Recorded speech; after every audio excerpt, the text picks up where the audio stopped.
lesquels vous ne vous entendez pas, ça ne sont pas des ennemis. Encore quel enfant de Dieu ne peut pas être comme ça. Mais je ne parle pas de ces gens, je parle des ennemis, frère. La parole dit, le diable et ses démons sont méchants. Et quand Dieu dit méchant, il ne parle pas de la colère. Il y a une différence entre la colère et la méchanceté. Il y a des gens qui sont colériques mais ne sont pas méchants. Toute colère n'est pas méchanceté. Dieu a une attente colère. Alléluia. Notre Dieu a une attente colère. S'il se met en colère, la terre tremble. L'existence tremble.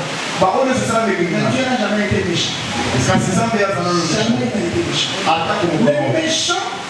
Le méchant, c'est celui qui s'en prend à tout sans raison. C'est-à-dire qui sanctionne sans qu'on ait forcément commis une bêtise, une faute. C'est comme les policiers, c'est comme les gendarmes et les cadets du temps du MPR.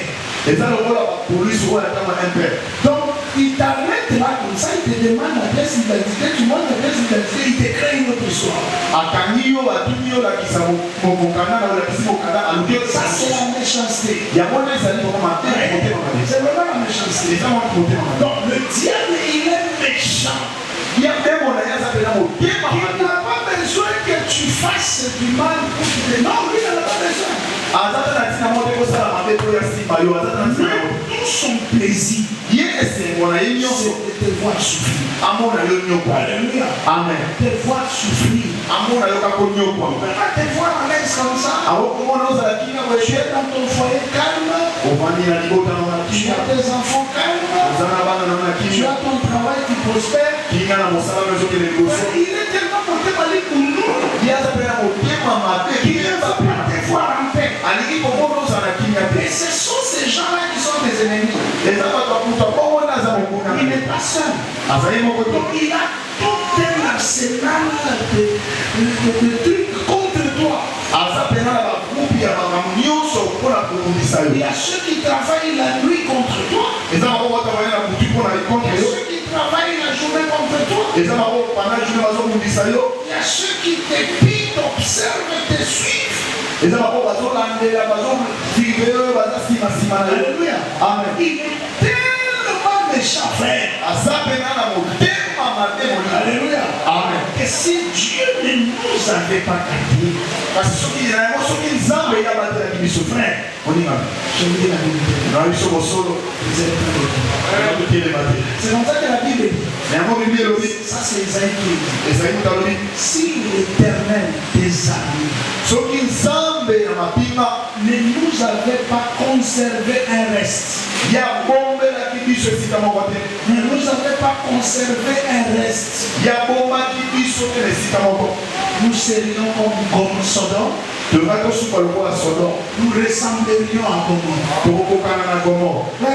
Chaque matin, quand tu te lèves, le diable grince dedans. Chaque soir, quand tu vas te coucher, il grince dedans. Ça veut dire, quand vous lisez, pour comprendre un peu le degré de la méchanceté de Satan.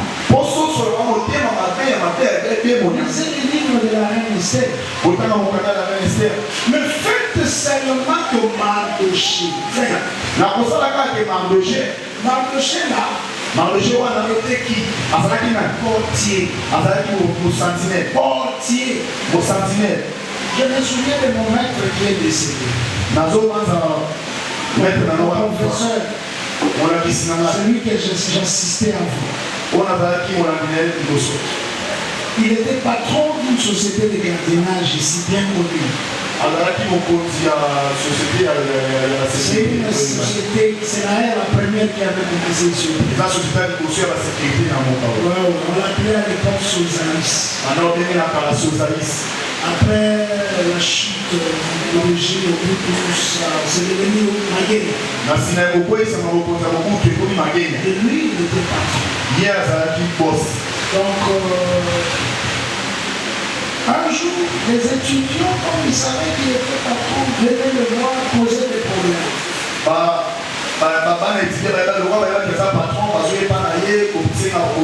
On avait fini les cours. Maintenant, j'ai raccompagné à son équipe. Il était toujours très abordable vis-à-vis des étudiants. Quelques étudiants sont venus l'approcher, lui demander le travail. Prof, est-ce que vous pouvez nous engager comme ça nous permet d'avoir de quoi payer les études? Ces étudiants étaient en troisième année de graduat. Il les a regardés et a dit, mes fils, mais comment vous êtes à la faculté de droit? Vous êtes déjà en troisième année. Vous rêvez travailler chez Maguen pour ça.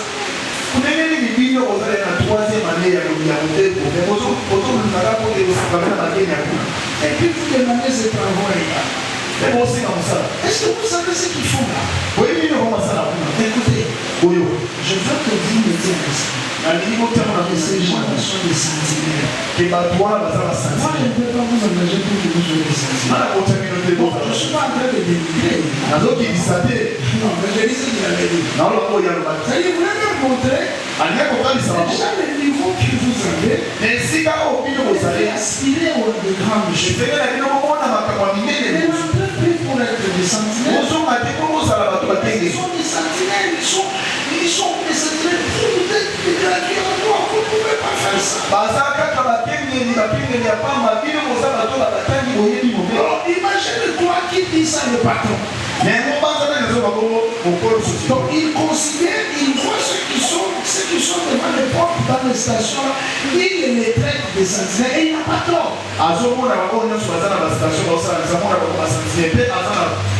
Maintenant, vous avez un Aman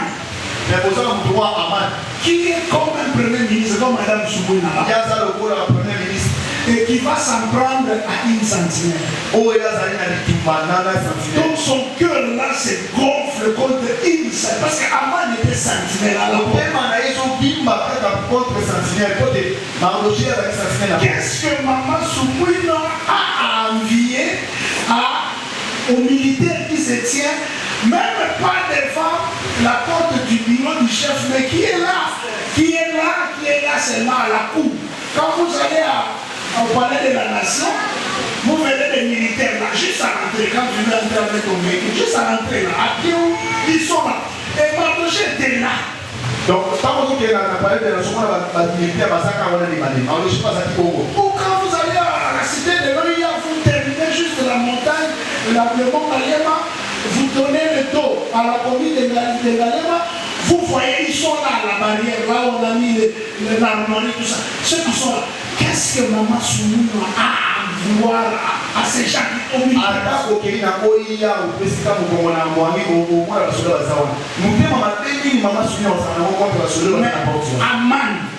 Aman va vouloir faire la guerre. À quelqu'un qui se tient à la porte. Alléluia. Amen. Donc, vraiment, une sentinelle de la porte là, qui gagne difficilement sa vie, qui n'a pas toutes ses nuits à son aise, mais lui, il ne se sent pas premier ministre. Il s'est dit, je serai premier ministre le jour où il mourra. Mais qu'est-ce qu'il va t'ajouter? Au point qu'il était même prêt et il a versé de l'argent dans les trésors publics. Donc il dépense de l'argent pour avoir la mort de quelqu'un. Mais posez la question à Aman. Aman, franchement, tu gagnes quoi? Parce que tu pouvais même, au lieu de les tuer, tu les révoques. Il dit, bon, comme toi tu ne veux pas te fléchir les genoux devant moi, tu vas le devenir Jésus.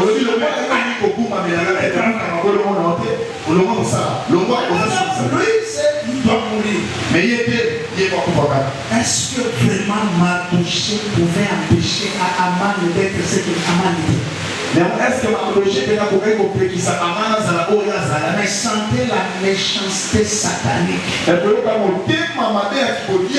Maintenant, ça c'est le serviteur de Satan. Qui a cette rancœur contre Mardoché.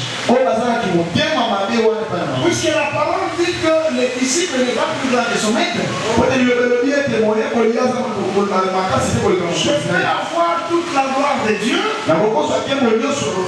mais je n'aurai pas la gloire du Christ. Alléluia. Alléluia. Parce que la gloire du Christ, c'est le superlatif absolu. Si nous appliquons le même raisonnement, on peut avoir toute la méchanceté du monde. Il n'équivalerait pas à la méchanceté de Satan. Parce que c'est Satan qui est le maître d'Aman.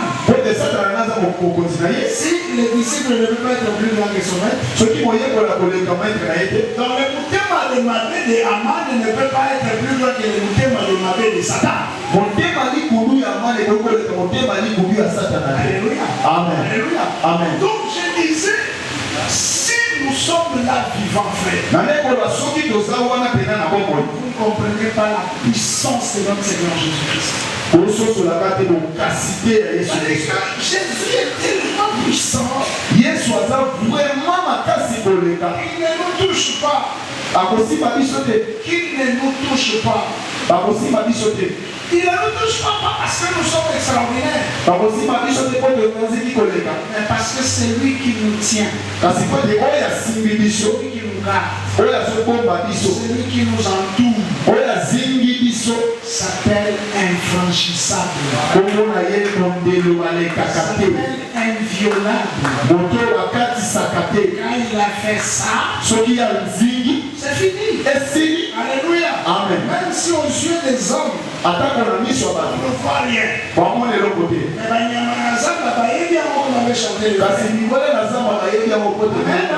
Alléluia. Amen.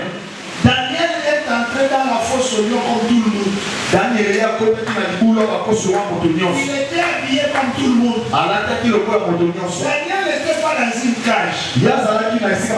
Daniel était descendu comme ça, pieds et mains libres. Mais les lions avaient vu la main qui gardait. Alléluia. Amen. Donc, parfois, frère, nous nous comportons tel que nous nous comportons. Parce que seulement nous ne sommes pas les démoniaques. Si nous étions les démoniaques, peut-être que notre foi serait grande. Parce que nous aurions eu la réalité des choses. Et ayant la réalité des choses, on se comporterait autrement. Donc je suis en train d'insister, frère. Une prière endossée par Jésus et peut-être faite par le diable. Jamais. Il n'y a jamais. Jamais. Attaque au nom de Jésus. Jamais. Attaque au nom de Jésus. Aucune réponse. Et il y a un moment quand il vient au nom de Jésus. Peut être intercepté par le diable. Il y a un sous par la chose de jamais. Aucun démon ne peut intercepter la communication entre Dieu et son Fils. Jamais. Aucun démon ne peut intercepter les colis que Dieu a envoyés à son Fils. Alléluia. Amen. Alléluia. Amen. Ça c'est le principe. Il y a moins de ce cortège-là, il est tellement sécurisé. Ils ne peuvent pas franchir. Qu'ils ne peuvent pas franchir. Amen. Amen. Parce que cela est offert sur l'autel. L'autel qui est Christ. Alléluia. Amen. Et le feu qui monte sur cet autel. Si Christ est Dieu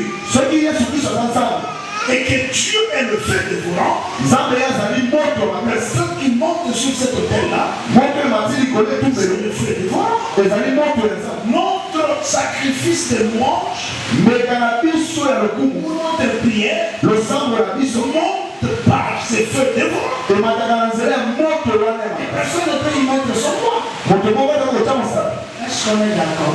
ese toza koyoka Alléluia. amen Et pourtant, na yango kasi na yango malheureusement, il arrive ekokokoma que certaines de nos prières, bamalosambo na biso misusu certains de nos exaucements biyano na biso mosusu nous arrivent pas facilement. ekomela biso na mbala moko te Pourquoi?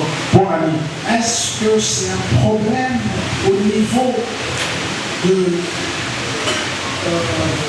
comment on appelle, lieu céleste? ese eza na likambo te na likolo na nivo likolo C'est un problème de captage. eza likambo ya kokanga Est-ce que c'est le diable qui est entré ese eza komona te moto akoti ou c'est quoi? mpe mpe ezali nini Amen. amen Alléluia. amen Il y a trois raisons. eza na baraison misatu Trois réalités. eza na bosolo misatu Il faut savoir. oyo esenge Je toyeba suis en train de parler de Bethel. naza kolobela betele Bethel, c'est la maison de Dieu. betele ezali ndako ya nzambe Dans une maison, na kati ya ndako le papa parle avec les enfants. papa ya sololaka na bana Et donc, quand nous sommes dans la maison de Dieu, ntango tozali na ndako na nzambe nous adressons à notre papa des prières. tokolobaka papa na biso mabondeli Et papa nous répond.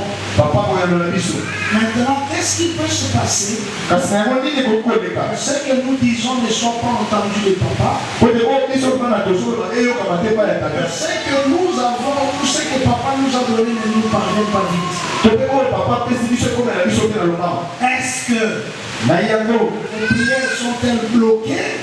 eza teke mabondeli na biso yango Ou epekisa nos réponses sont bloquées? to biyano na biso yango Dieu ekangami répondit non.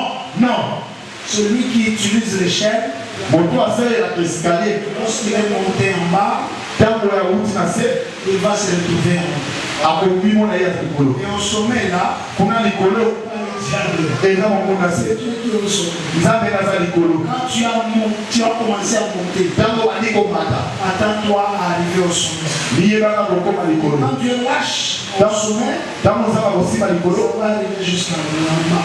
eyango ekokita ntina se Et ce canal-là, il est sécurisé. nzela wana yango ezali mpena na Il s'appelle Jésus. yango ezali yesu kristo Personne ne peut aller voler quelque chose. moto moko ata kokokende koyiba eloko Mais qu'est-ce qui se passe? na nini eza koleka Trois raisons.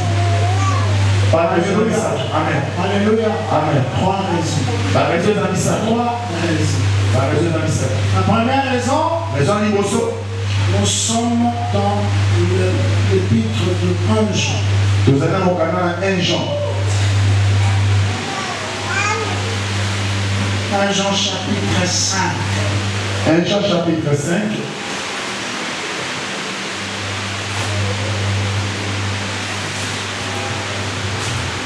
Verset 14. 1 Jean chapitre 5 verset 14 Nous avons auprès de lui cette assurance tozali na pembeni na ye konimisama wana que si nous demandons quelque chose selon sa volonté, yango soki tosengi eloko moko na mokano na ye il nous écoute. akoyoka biso Amen.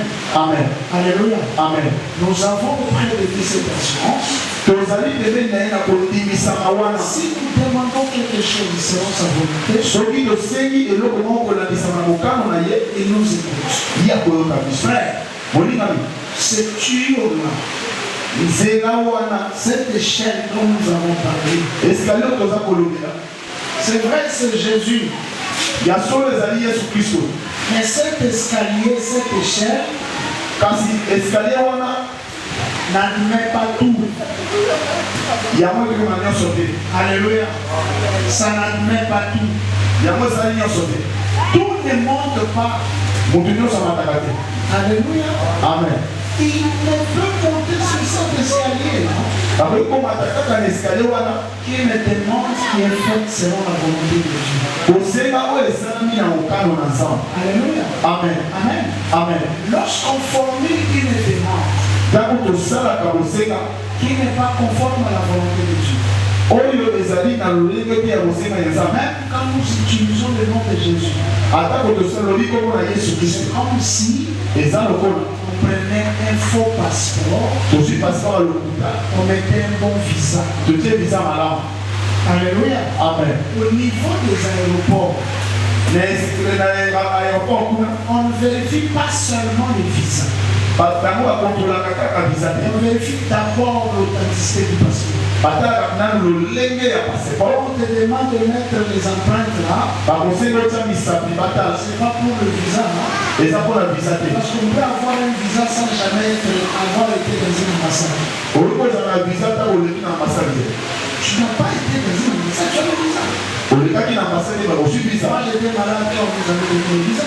nga nazalaki na bokono ntango bapesaki biso visa. Je ne suis pas allé à l'ambassade. nakendaki na ambasade te, J'ai envoyé ce qu'on a demandé. natiki oyo basengaki Les passeports, les photos passeport et tout ça. passeport na foto passeport On nyonso. a amené mon passeport avec le visa dedans. bayeli na passeport na nga na visa na kati. Je n'étais pas encore entré dans cette ambassade. nakotaki nano na ambasade Je suis nyonso. entré dans cette ambassade au retour, mais avant d'aller, je n'étais pas encore. nakoti na ambasade wana ntango tozoki meno nakotaki. Vous voyez? omoni Donc, on peut avoir un visa en mode différent. okoki kozala visa oyo ezali vraiment ya malamu, Mais si le passeport n'est pas en mode différent, kasi soki passeport ezali ya malamu te tu ne passes pas. oleka te. Parce que ce qu'on va checker, on check d'abord le passeport. oyo bakotala na passeport Savoir si tu es un citoyen régulièrement connu. mpona koyeba te soki ozali wa mwana ya mboka pene ya solosolo. Vous voyez? omoni donc C'est comme ça. On peut parler au nom de Jésus. eza na lolenge wana tokokola na nkombo na yesu. Est-ce que la demande que tu adresses à Dieu kasi eza kosenga oyo ozosengaka epa na nzambe est-elle conforme à la volonté de Dieu? yango pena eza na nzela ya mokano na Je nzambe. vais utiliser le nom de Jésus okoki koloba nkombo na yesu pour voler les choses d'autrui. boyi eloko ya bato Que cela ne fonctionne pas. yango na ezela te. Tu peux utiliser le nom de Jésus oyi kosala nkombo ya yesu pour détruire les foyers d'autrui. bobebisa mabota ya bato Cela ne passera pas. yango ekoleka te. Alléluia. amen. Et tu diras, oyo ekoloba mais j'ai prié au nom de Jésus. me nasambeli na nkombo na yesu Je n'ai rien reçu. nasambeli na jesu kote Il répond nzambe ye ayandolaka aux demandes qui sont faites selon sa volonté. na kosenga oyo esalami kaka na mokano na ye. En plus de prier au nom de Jésus, likolo ya kosambela na nkombo na yesu rassure-toi que tu es dans la volonté de Dieu. lukomi bimisama ete ozali kati na mokano na Tu nzambe. demandes ce qui est disponible pour toi. ozosenga oyo ekokisami mpo na yo. Vous connaissez la demande de la mère des fils de Zébédée, oyebi kosenga ya mama ya mwana ya Zebede qui avait demandé que l'un de ses garçons soit à gauche et l'autre à droite de Jésus lorsqu'il reviendra. oyo asengaki ete mwana na ye moko azala na gauche ya yesu mwa mosusu na droite ntango ya Qu'est-ce que kosusu. Jésus lui avait dit? nini yesu alobaki na Ce ye qu'elle demandait là oyo abandaki kosenga ne pourrait pas lui être accordé ekoki kopesamela ye te parce qu'il y avait déjà des gens qui devaient occuper ces endroits-là. boye ete ezali ya na bato oyo esengi bazwa bisika wana. omoni Donc lorsque nous demandons ntango tozosenga sans tenir compte de la volonté de Dieu, yango toyebi te nini eza mokano na nzambe cela ne nous sera pas accordé. yango wana ekopesamela biso te. Quand cela ne nous est pas accordé, ntango yango ekopesamela biso te on pensait que le diable a bloqué. tokokanisa ete monguna ya kani La demande a été rejetée simplement. te kosenga yango eswakisama Rejetée simplement. bakoyi yango Pourquoi? mpo na nini Parce que nous n'avons pas demandé ce que Dieu a prévu pour nous. po ete tosengi oyo nzambe alobisi te mpo na biso. Quand il nous a appris à prier, ntango elakisaki biso il kosambela nous a dit, alobaki na biso lorsque vous priez, dites ntango bokosambela boloba que ta volonté soit faite sur la terre comme ici. mokano na yo esalama likolo mpe awa ese. Donc nous ne pouvons pas lui demander des choses qui ne cadrent pas avec sa volonté qui nous donne. yango toyi te kosenga ye biloko oyo eza na kati ya mokano na ye te. Il ne peut nous donner que ce que nous lui demandons donc et selon sa volonté. akoki kopesa biso kaka oyo ya bongisi te oyo eza na mokano na ye. Alléluia. amen. Voilà pourquoi la Bible nous recommande de faire des prières en esprit. yango biblia ezosenga biso tosala losambo na molimo. La Bible nous recommande de faire des prières en esprit. biblia yango ezotinda biso tosala losambo na molimo. Alléluia. amen. Et Romain dit, wana alobi nous ne savons pas ce qui convient de demander dans nos prières. toyebi te nini ekokomela biso na makambo na biso. Mais il faut que l'Esprit, par-dessus tout l'inexprimable, parle à Dieu et ce qui nous concerne.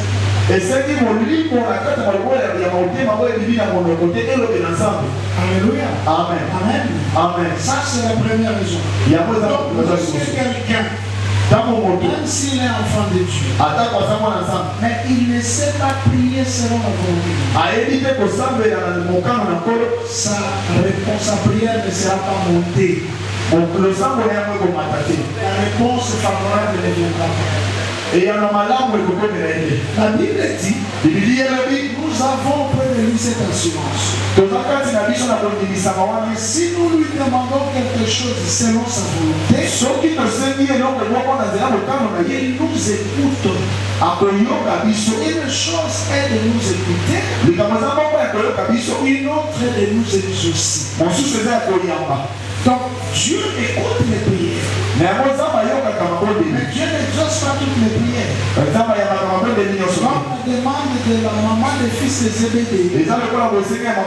Jésus avait écouté, mais Jésus n'avait pas accédé à cela. Jésus n'avait pas accordé ce que demandait cette dame-là. Vous voyez? Alléluia. Amen. Alléluia. Amen. Alléluia. Amen. Alléluia. Amen. Alors, chaque fois que nous demandons des choses qui ne soient pas conformes à la parole, à la volonté de Dieu, nous n'aurons pas d'exaucement. Nous n'aurons pas de réponse. Nous n'aurons pas de réponse. Amen. Amen. C'est la première raison qui peut nous amener prier même au nom de Jésus, mais ne pas avoir de réponse. La deuxième raison, nous sommes dans 2 Corinthiens chapitre 10.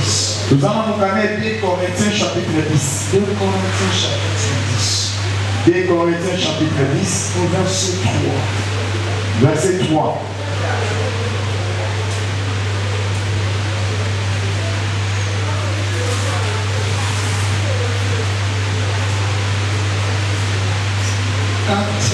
Et 5. 2 Corinthiens chapitre 10, verset 4 et 5. Si nous marchons dans la chair, nous ne combattons pas sans la chair. Car les armes avec lesquelles nous combattons ne sont pas charnelles, mais elles sont puissantes dans la vertu de Dieu pour renverser les forteresses. Nous renversons les raisonnements. Nous renversons les raisonnements et toute hauteur qui s'élève contre la connaissance de Dieu.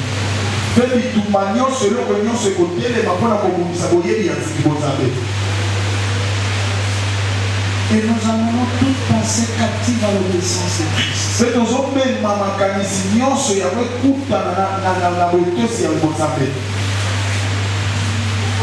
Nous sommes prêts aussi à punir toute désobéissance lorsque votre obéissance sera complète.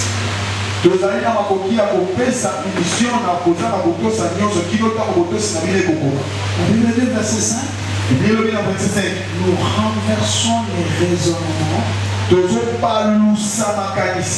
et toute hauteur qui s'élève contre la connaissance de Dieu. Et nous amenons toute pensée captive à l'obéissance de Christ. Alléluia. Amen. Amen. Amen. Frère, le diable ne peut pas interférer quand on prie. Il ne peut pas, je voulais dire, le diable ne peut pas s'interposer sur l'échelle pour vous empêcher, que votre prière monte.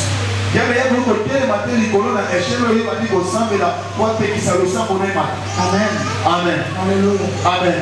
Mais le diable est stratège. Il sait ce qu'il peut faire. Si il n'a pas à bloquer la prière,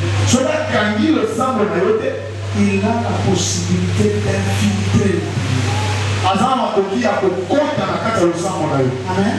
Amen. Pour que vous compreniez ces choses, qu'est-ce que le Seigneur Jésus-Christ avait dit?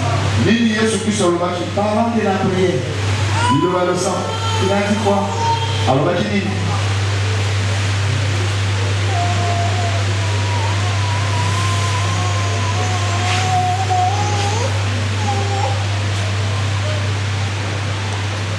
Mais quand tu pries, Matthieu chapitre 6. Matthieu chapitre 6. Mais quand tu pries, entre dans ta chambre. Ferme ta porte. Alléluia. Amen. Et prie ton Père qui est dans les lieux secrets. Et ton Père qui voit dans les secrets te le rendra. Jésus nous invite à entrer dans la maison avant de prier. Avant de prier. Il dit quand tu pries, il dit quand tu pries, entre dans ta maison, ferme la porte. Tu es là dans le lieu secret. Prie ton Père. Qui est dans le lieu secret. Ton Père qui est dans le lieu secret te rendra. Frère, la communion est très nécessaire pour nous prier. Vous savez, beaucoup quand nous venons à l'église, on ne prie pas. On ne prie pas. Parce que vous pensez que prier c'est parler. Prier c'est pas parler. Prier c'est établir un contact. C'est établir un contact. Vous avez déjà vu quelqu'un avec un téléphone, avec un crédit, passer un appel, le compte est en train de passer, mais on ne s'entend pas. Ça vous savez, non? Ce qui manque, ce sont les crédits. Ce qui manque, c'est le téléphone.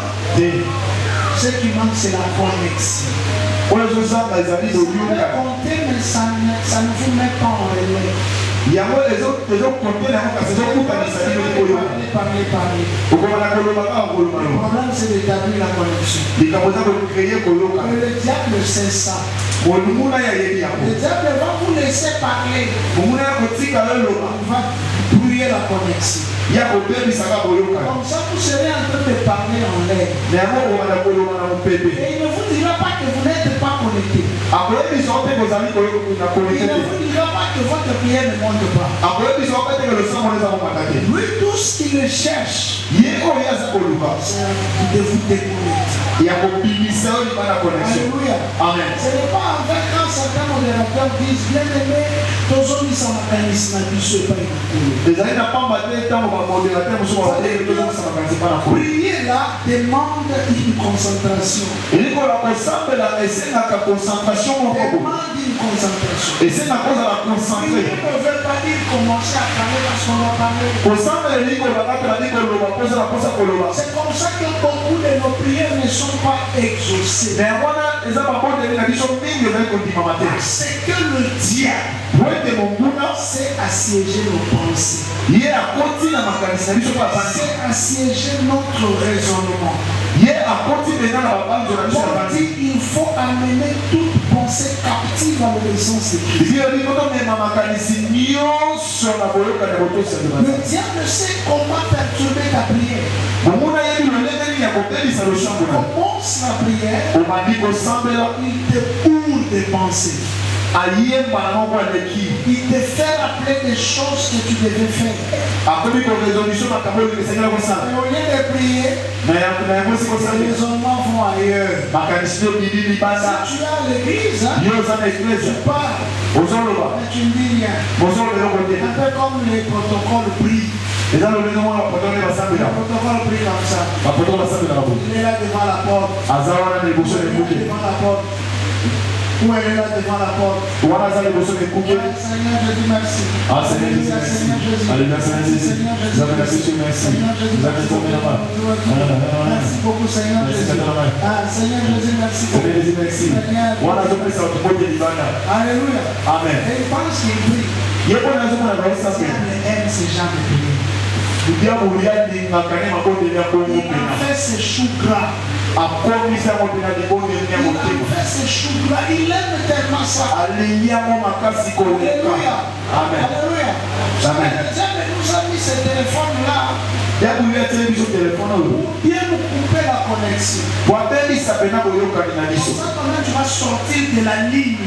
Mais à mon époque, il m'a même ibanda monté. Tu sors de la ligne. Au début, ibanda La monté. ligne dont je parle ici, ce n'est pas la ligne comme ça, c'est la ligne de la connexion. Les amis monté l'autre, tout le monde a des amis Tu connectés. es connecté, Vous avez connecté dans ça. mais il te fait entrer un autre appel Il y a comme si c'est lui, appelle mon bon. pour que le deuxième appel bloque le premier. Pour les appels pour les manas et puis ça Et si tu sais, ceux qui ont le mythique, c'est fini. et si Il n'y aura plus de continuité. pour le moment, on va souper. Le premier appel est suspendu.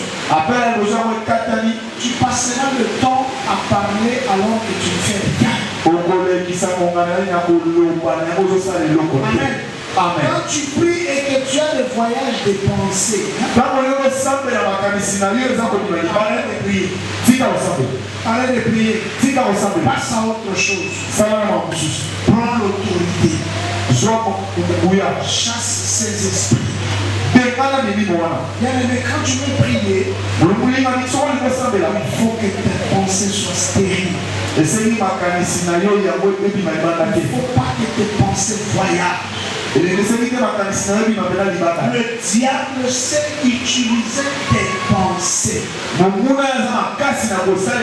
C'est le seul moyen, c'est le meilleur moyen qui lui permet d'entrer et d'interrompre la communion.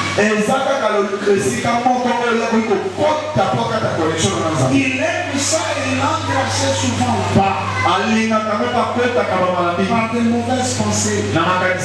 Voilà pourquoi, frère, la parole est même. Vous savez, il y a des fois où nous servons Dieu sans sacrement.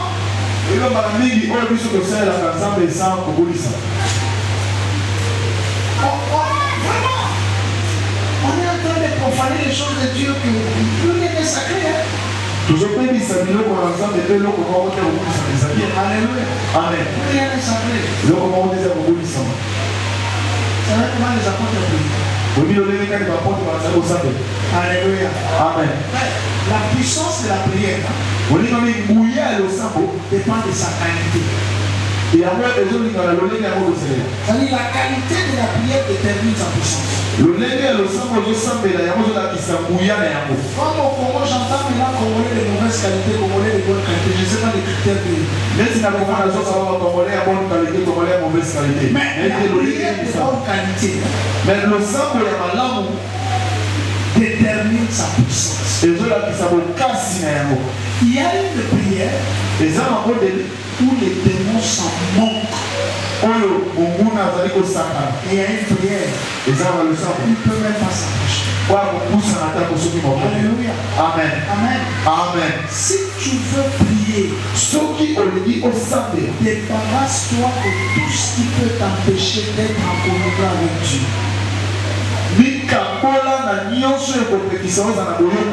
Si tu ne peux pas tenir ton téléphone à sonner, là, éteins-le. Si tu ne sais pas fermer tes yeux, là, éteins ta télévision.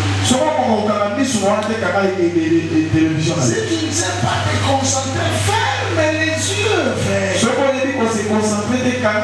On ne ferme pas les yeux parce qu'on veut voir des visions. On ferme les yeux pour éviter d'être distrait. Simplement. Alléluia. Amen. Pour éviter d'être distrait. Imagine que tu es à genoux dans une forêt. en train de prier. Tu demandes à Dieu de te protéger. Tu as les yeux ouverts. Et pendant que tu pries, Seigneur, protège-moi dans cette forêt. C'est la forêt équatoriale. Je ne sais pas comment je m'en sortirai si tu ne m'as pas gardé. Tu as les yeux ouverts. Devant toi, tu vois un léopard. Comment tu fais quoi? Tu continues de prier ou tu cours? Amen. Maintenant, tu vas commencer à prier. Tu penses que tu cours mieux qu'un léopard? Tu peux fuir un léopard. Même si tu as le réflexe de monter là. Tu es plus grimpeur qu'un léopard. Alléluia. Amen. Alléluia. Amen. Alléluia. Amen. Alléluia. Amen. Mais quand tu fermes les yeux, tu parles même si le léopard est venu tu seras parce que tu as les yeux fermés. Alléluia. Amen. C'est seulement quand tu diras Amen, tu le verras là-bas en train de partir et tu comprendras. Dieu a exaucé ma prière. Réellement, Dieu m'a écouté. Réellement, Dieu m'a gardé au milieu des léopards. Tu sais utiliser ton corps pour détruire ta foi.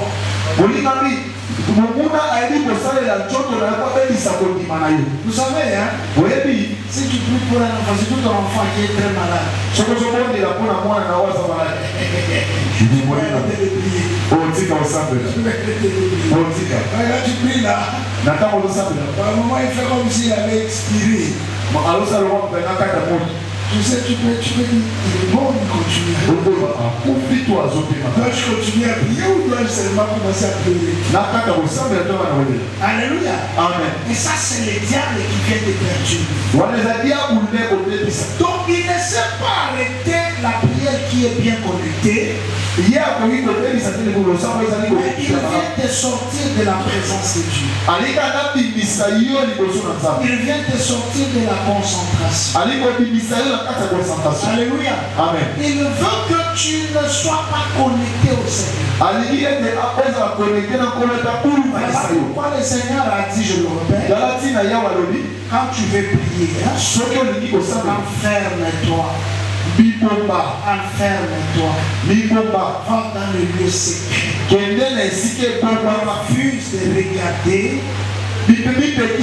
ce qui t'entoure. Jésus ne fermait pas les yeux, ça c'est vrai. Mais la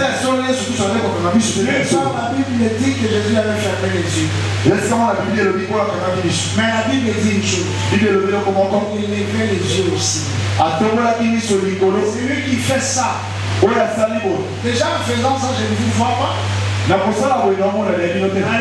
Amen. Alléluia. Amen. Il dit, et enlevé les yeux au ciel et il dit. Et enlevé les yeux au ciel devant la tombe de Lazare et il dit. Il ne pouvait pas regarder la tombe. Il ne pouvait pas voir la réalité. Il a voulu faire abstraction de ce qui est autour de lui. On va